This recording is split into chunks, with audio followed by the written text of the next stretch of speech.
Il était une fois un petit cochon qui s'appelait Gérardo. Gérardo était un joli petit cochonnet, mais il avait un problème. Il avait faim. Il avait tout le temps faim. Tout le temps, il voulait manger n'importe quoi. Il mangeait des fruits, il mangeait des légumes, il mangeait des épluchures de pommes de terre, il mangeait absolument tout ce qui passait à sa portée, comestible ou pas comestible. Et plus il mangeait Gérardo, plus il avait faim. Dans la petite ferme où il habitait, il était le seul cochonnet. Cochonnet grandissait, Gérardo prenait du poids, et ses maîtres étaient très très contents quand il se mettait à grossir et quand il prenait du poids. Tous les mois, ils allaient le peser et ils disaient à Noël, tu seras encore plus gras et ma foi, tu seras encore plus délicieux. Et il lui donnait les restes des repas, il lui donnait les pommes tombées de l'arbre, les poires tombées de l'arbre, il lui donnait absolument tout ce qui était mangeable, voire immangeable, pour qu'il prenne du poids. Cochonnet s'en réjouissait, ma foi, puisque plus il mangeait, plus il avait faim, et plus il avait faim, plus il était content de manger. Mais un jour qui décida de tout son avenir, un jour que notre Gérardo était derrière un bosquet, dans le jardin de la ferme où il habitait, Cochonnet entendit une conversation qu'il n'aurait pas dû entendre. Cochonnet, Gérardo, le petit cochonnet, ouvrit grand ses oreilles quand il entendit que les maîtres de la maison, les fermiers, parlaient à leurs voisins et leur disaient « Dimanche, il faudra venir de bon matin. Nous nous occuperons de Gérardo. On en aura pour la journée et ma foi, tous ceux qui viendront repartiront avec du boudin et des saucisses et de quoi se régaler pendant un petit bout de temps. » Cochonnet se liquéfia sur place. Certes, il avait beaucoup grossi, certes, on approchait de Noël, mais enfin, ce qu'il avait entendu là le désolait.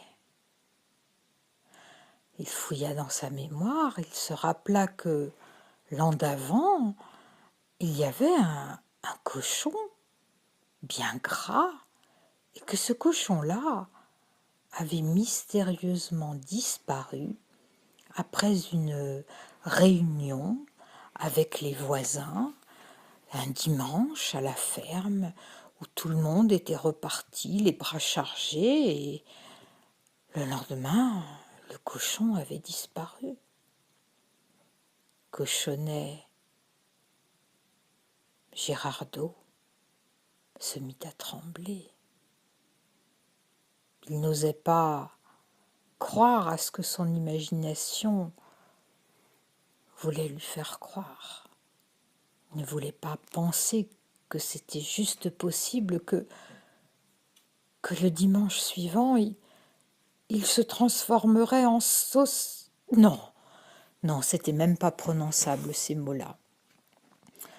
N'empêche, ce jour-là, Gérardo perdit l'appétit et le lendemain, lorsque le fermier vit qu'il n'avait pas mangé son repas et qu'il n'avait pas touché ni aux pommes, ni aux épluchures, ni aux noix, ni à toutes les bonnes choses qu'on lui avait dit, le maître dit « Allez, mon petit Gérardo, d'ici dimanche, il faut que tu manges tout ce que tu peux. » Et il eut un rire gras. Cochonnet, Gérardo comprit alors que l'impensable allait se réaliser. Le dimanche qui viendrait, il allait être transformé en saucisse et boudin. Alors une peur terrible s'empara de lui. Il n'avait pas envie de mourir, Gérardo. Il voulait visiter la planète, il voulait se promener, il voulait voir la mer, il voulait voir les étoiles, il voulait vivre sa vie. Il ne voulait pas finir en boudin ni en quoi que ce soit. Il voulait des amis, il voulait une famille, il voulait vivre et respirer, se promener. Alors, après une nuit de cauchemar, Gérardo décida de fuir le plus loin qu'il pourrait, de fuir à l'autre bout du monde s'il le fallait. Réveillé très tôt le matin avant tout le monde, il fit son petit baluchon et essaya de sortir de l'enclos où il vivait, mais Gérardo avait tellement grossi que marcher devenait difficile. Il se dandinait, soulevant péniblement une jambe après l'autre, et essoufflé au bout de 100 mètres, il se dit « Mais jamais je ne vais pouvoir m'enfuir. Je suis trop gras. Je ne suis pas habitué au sport. » Au moment où il se mettait à désespérer, il aperçut, dans un coin de la ferme, posé contre le mur, un skateboard. Il avait vu d'innombrables fois les enfants de la ferme jouer avec le skateboard. Il avait étudié leur façon de se tenir, leur façon d'évoluer, et la vitesse avec laquelle ils pouvaient se mouvoir. Et il se dit « Mon salut est là, mon salut est dans ce skateboard. » Aussitôt dit, aussitôt fait. Gérardo se traîna jusqu'au skateboard, réussit à le mettre droit, et hop, il posa dessus son baluchon et sauta dessus. Heureusement, il y avait une pente qui descendait depuis la ferme jusqu'au bas de la route, et Gérardo put sans grand effort rouler jusqu'au bas de la route. Et plus il roulait, plus il prenait de la vitesse, et plus il prenait de la vitesse, plus il s'éloignait de la ferme qui était devenue la ferme du cauchemar. Cochonnet, Gérardo était ravi. Il prenait goût au vent sur sa peau, au vent frais. Il prenait goût à cette déambulation. Il n'avait même pas dû poser le pied par terre. Le skateboard roulait, roulait, roulait. Il suivait la route bien bravement. De temps en temps, Gérardo s'arrêtait. Parce que, évidemment, de temps en temps, il y avait des côtes. Il fallait monter les côtes. Gérardo, alors, discrètement, attachait son skateboard à une voiture ou un bus ou à tout ce qui avait 4 roues et moteur. Il s'accrochait à l'arrière du véhicule et il montait la côte. Il n'aimait pas trop ça parce qu'il avait toujours peur qu'on l'aperçoive, et puis surtout il était à côté du tuyau d'échappement et franchement ça sentait très mauvais, et la première fois qu'il fit ça, monter avec une voiture la côte, eh bien le petit cochon rose qu'il était se retrouva en cochon noir tellement il avait pris de fumée de gaz d'échappement. Mais enfin, ce n'était pas facile d'arriver comme ça à monter les côtes. Et puis, au bout de longues heures, entre skateboard, voiture, bus et moto, il aperçut une longue route qui descendait jusqu'au bord de la mer. La route était très en pente, mais Girardot était très motivé. Il fallait fuir, parce qu'il se disait avec son camion, le fermier aura vite fait de me retrouver. Il faut que je parte loin, loin, loin. Alors, avec grand courage, il sauta sur cette pente extrêmement pentue et il déboula tellement vite sur la route qu'il ne put s'arrêter au bord de l'eau. Arrivé au bord de l'eau, le skateboard fit un bond immense et heureusement pour Girardot qui ne savait pas nager, le skateboard avec Girardot dessus atterrit sur un énorme bateau. Un énorme bateau très plat et rempli de containers, des énormes coffres remplis de marchandises qui venaient du monde entier. On aurait dit une petite ville sur l'eau. Cet énorme bateau était en train de quitter le port. Et Cochonnet, Girardot, à son bord, quittait le port aussi. Il se dit « Mais tant mieux, plus je mettrai de distance entre la ferme et moi, meilleur je me porterai. Allons, allons, voyageons, allons au-delà des mers, mon salut est ailleurs. » Girardot passa de longues journées, de longues nuits sur le bateau.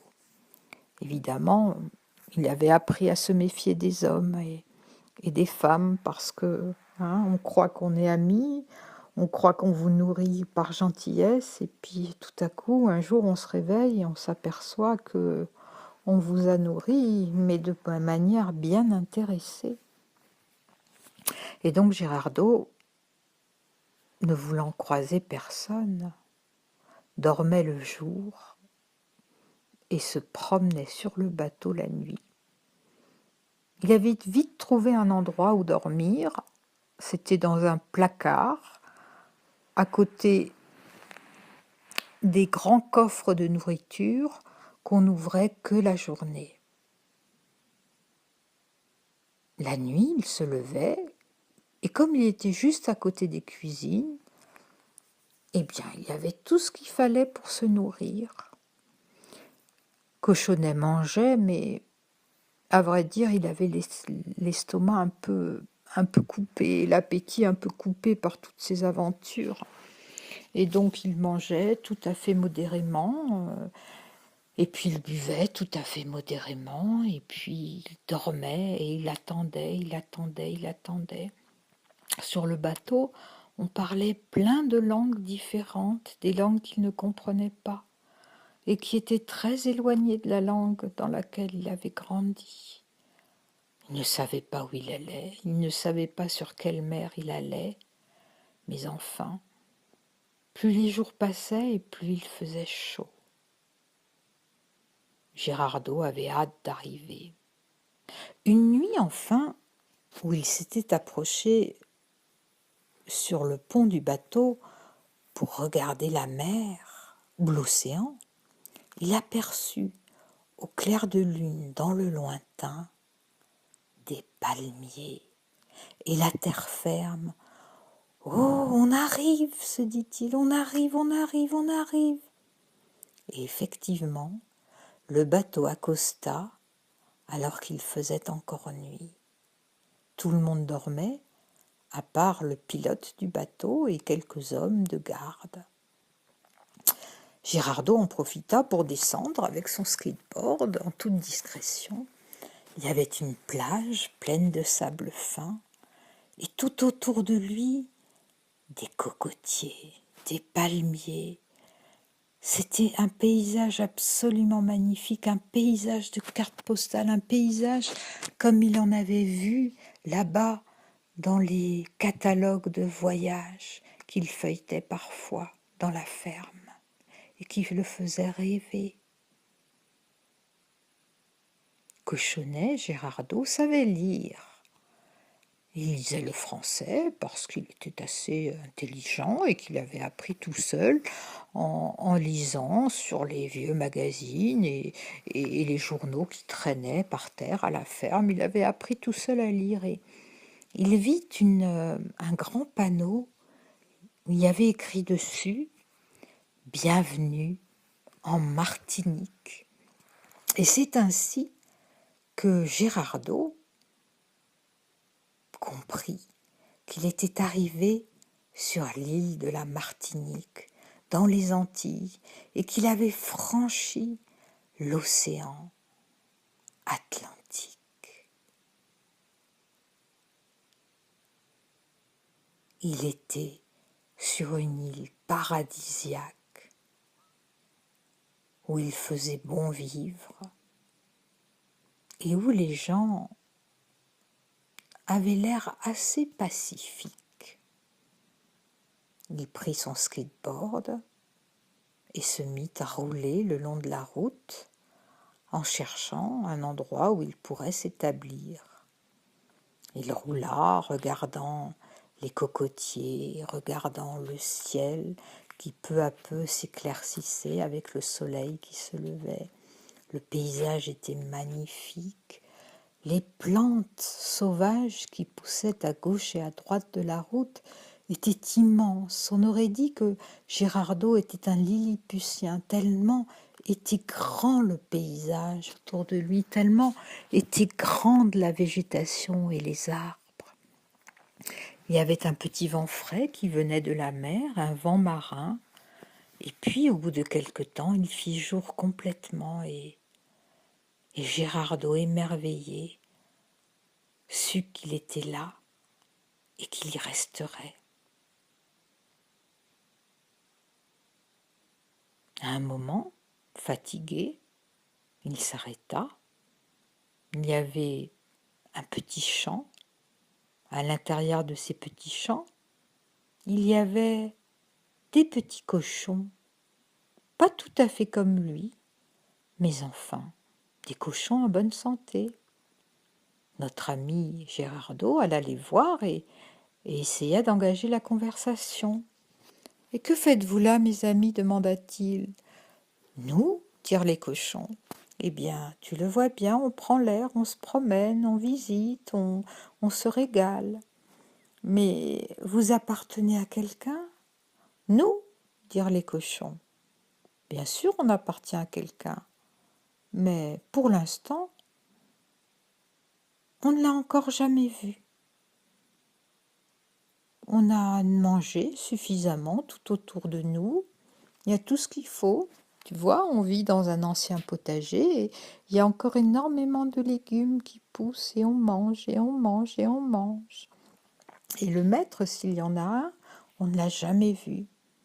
Je crois que c'est un amoureux des animaux parce qu'il a plein d'autres animaux. Tu verras si tu restes un peu avec nous. Il a des poules, il a des faisans, il a des lapins et tout ce monde-là est endormi, mais tout ce monde-là vit librement dans ce petit coin-là. C'est un vrai petit paradis et je crois que le maître est un amoureux de la campagne et de la nature et qu'il va chercher beaucoup des animaux qui vivent ici dans un refuge pour animaux. Il les soigne et il les ramène ici où nous vivons heureux. Ah bon, dit Gérardo, mais c'est ce qu'il me faut, moi, un endroit comme ça, tranquille, tranquille, mais que faites-vous toute la journée ? Nous, ce qu'on fait, dit les petits cochons, eh bien, tout simplement, on piétine la terre, on piétine, on piétine, on piétine, et ça fait beaucoup de bien à la terre, ça lui permet de s'aérer. Et une fois que la terre est bien piétinée, eh bien le maître, il peut faire des plantations. Il plante des légumes, des petits pois pour lui, des carottes pour lui, des haricots verts pour lui, et pour nous, des pommes de terre et plein d'autres légumes. Ah, dit Gérardo. Eh bien, je reviendrai peut-être vous voir, mais là, je vais continuer ma route. Gérardo continua sa route, et là, au bout de quelque temps, il arriva dans une ville une très jolie ville avec un grand port et des beaux bateaux et toute une population bellement habillée avec des habits très jolis, très colorés et des jolis tissus. Et cette population-là allait au marché. Il y avait un marché plein d'épices qui sentait si bon, si bon, si bon. Gérardo en avait la petite truffe toute humide d'envie. Oh, que ça sentait bon, et comme il avait faim, il se mit à saliver. Il s'approcha d'un stand du marché où il y avait une belle pastèque, et ni vu ni connu, il l'attrapa d'un coup de groin et se mit à la dévorer. Mais le marchand l'avait vu et le marchand se mit à courir derrière lui. Heureusement, Gérardo, au cours de son voyage, avait perdu pas mal de poids parce que sur le bateau, il avait eu pas mal la nausée. Et du coup, il arrivait à marcher beaucoup mieux, beaucoup plus vite. Il se mit à courir, il se mit à courir. Et comme il avait son skateboard, il courut énormément vite. Et tout le monde le regarda avec stupéfaction. C'était la première fois dans l'histoire de la Martinique qu'on voyait un cochon faire du skateboard au milieu d'un marché. Bouche bée, le vendeur de pastèques s'arrêta.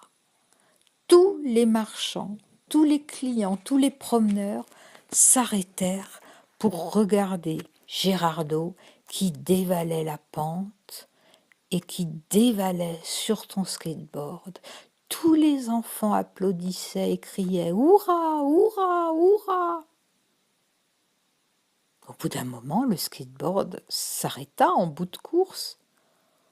Gérardo descendit du skateboard et il fut entouré d'enfants qui l'applaudissaient en disant « Bravo, bravo, bravo !»